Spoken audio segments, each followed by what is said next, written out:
किशोर दत्ताराम गवस, राहणार डोंगरपाल, पोस्ट कळणे, तालुका सावंतवाडी, जिल्हा सिंधुदुर्ग। मी कळणे हायस्कूलमध्ये शिकत असतानाच मला कलेची आवड निर्माण झाली। तिथे कला शिक्षक म्हणून एक काशीद सर म्हणून होते, त्यांनी मला योग्य मार्गदर्शन केलं आणि त्याच्यातच त्यांनी एका दिवशी एक गणपतीची मूर्ती बनवली होती। ती मूर्ती बघून मी प्रेरित होऊन मी घरी येऊन सरस्वतीची मूर्ती बनवली आणि सुरुवात मी सरस्वतीवरून केली। सरस्वतीच्या मूर्तीवरून मी दुसऱ्या वर्षी गणपतीच्या मूर्त्या चालू केल्या। त्यावेळी पेंटिंगसाठी मला जे अनुभव तेवढा नव्हता, तरी पण माझे गुरु सुरेश मावळकर यांनी मला मदत केली त्यावेळी आणि तिथून माझी खरी सुरुवात झाली। पहिल्या वर्षी एक 15-20 गणपती होते, दुसऱ्या वर्षी वाढत चालू जातं आणि आत्ता माझा व्याप जवळजवळ 300-350 गणपतीची मूर्त्या माझ्याकडे आहेत। त्याच्यात करून दुसरी आवड म्हणजे सुरेश मावळकरमुळेच दशावतारात आम्ही गेलो।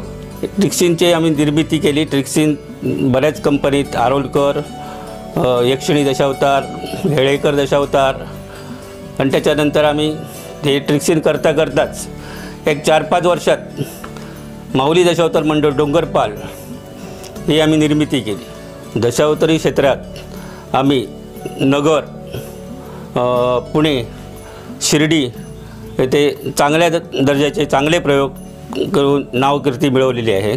तसेच गोव्यात स्वामी समर्थ नाटक तर आमचं स्पर्धेत साखळी येथे 2 नंबर आला आहे, ट्रिक्सिनचाच प्रयोग।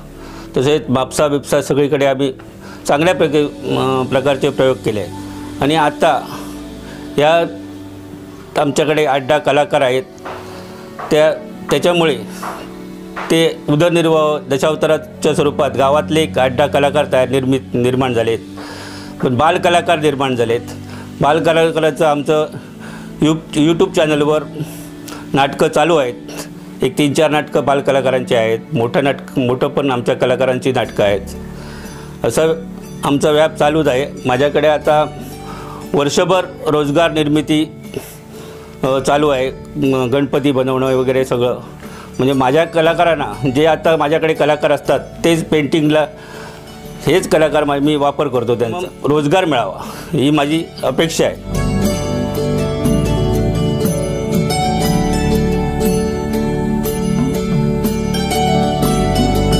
माझं नाव सुरेश यशवंत मावळकर, फकीरपटा तुरशे, पेंडे, गोवा।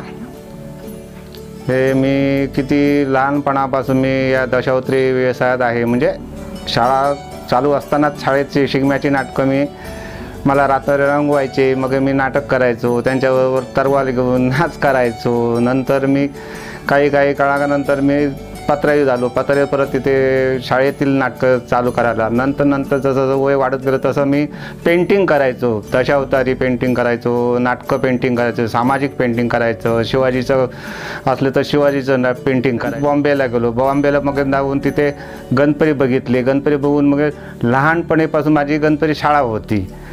किती मी बरोबर 5वीत असताना लहान मूर्ती करायचा, माणसं ठेवून काही कलाकार ठेवून अशी मी मातीचे गणपती बनवायचे। दशावतार जरा कमी केलं, त्याच्यानंतर परत दशावतार यशवंत तेंडुलकर आलेत आणि म्हणाले असं आहे ट्रिक्सिन करायचं आहे, तर मला हरकत नाही, आम्ही म्हटलं ट्रिक्सिन करूया। त्यांनी गीता गाते ज्ञानेश्वर हा आमचा प्रयोग एकदम व्यवस्थित झाला होता।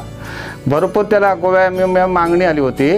आता बघ गणपती सीझन आला, आता गणपती करणार, गणपती नंतर मी मशीन रिपेरिंग करतो। मशीन रिपेरिंग करून 81 सालात माझं हेवी लायसन आहे। मी गाडी चालवायची, बॉम्बेवरनं माल आणायचा, रात दिवस हे करायचं। नंतर आमचं परत घरगुती म्हटल्यानंतर परत बोंडवाचा सीझन आला, त्याच्यावर मग मी घाटावर जाऊन बोंड वाढायचे। काजीचा व्यापार असल्यामुळे काजी ह्या करायचे। आता गणपती शाळा माझा चालू आहे आणि माझी शाळा रजिस्टर आहे, कारण गोव्यात असल्यामुळे मला एका गणपती मागे 100 रुपये भेटतात। आस्ते मी लहान गणपती करून पणजेला ऑफिसमध्ये द्यायचे। ती जरी झालं तर माणसाने मेहनत करावी हे लक्षात ठेवायचं।